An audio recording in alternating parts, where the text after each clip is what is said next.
ഇന്നത്തെ കാലത്ത് എല്ലാവരും ദുബായിലോട്ട് ഷിഫ്റ്റ് ആണെന്ന് നിങ്ങൾ ശ്രദ്ധിച്ചാണ്. റഷ്യക്കാരായിക്കോട്ടെ യുക്രൈൻകാരായിക്കോട്ടെ എല്ലാവരും ദുബായിലോട്ടാണ് വരുന്നത്. ഇന്ത്യയിൽ പോലും പണം സമ്പാദിക്കുന്നവര് ദുബായ് ആണ് നേരെ തെരഞ്ഞെടുക്കുന്നത്. എന്തുകൊണ്ടായിരിക്കും ഇങ്ങനെ സംഭവിക്കുന്നത്? നമുക്ക് നോക്കാം. ഇന്ത്യയിൽ ഒരാൾ ഒരു വർഷം 10 കോടി രൂപ സമ്പാദിക്കുമെന്ന് വിചാരിക്കും. ഏകദേശം 4 കോടി 30 ലക്ഷം രൂപയാണ് അയാൾ നികുതി കൊടുക്കേണ്ടി വരുന്നത്. അതായത് അയാളുടെ സമ്പാദ്യത്തിന്റെ 43% അയാൾ നികുതിയായിട്ട് കൊടുക്കേണ്ടി വരും. ഇതിൽ 30% ഇൻകം ടാക്സ് സ്ലാബിൽ വരുന്നതാണ്.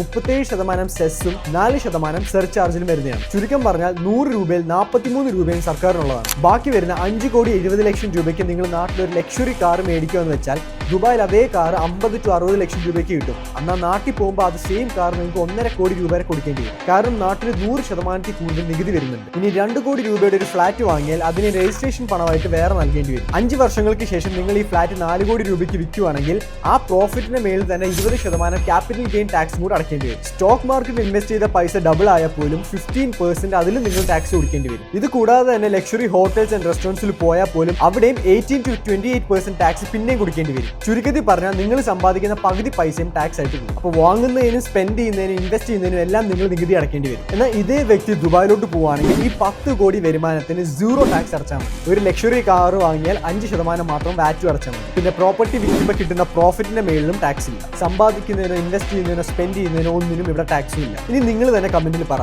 ഇന്ത്യയിൽ തന്നെ നിൽക്കുന്നോ അതോ കൂടുതൽ ഓപ്പർച്യൂണിറ്റി തരുന്ന ദുബായിലോട്ട് വരുന്നു? വീഡിയോ ഇഷ്ടപ്പെട്ടെങ്കിൽ ലൈക്ക് ചെയ്യുക. ഇങ്ങനത്തെ കൂടുതൽ ഇൻഫോർമേറ്റീവ് വീഡിയോസിനായിട്ട് എന്നെ ഫോളോ ചെയ്താൽ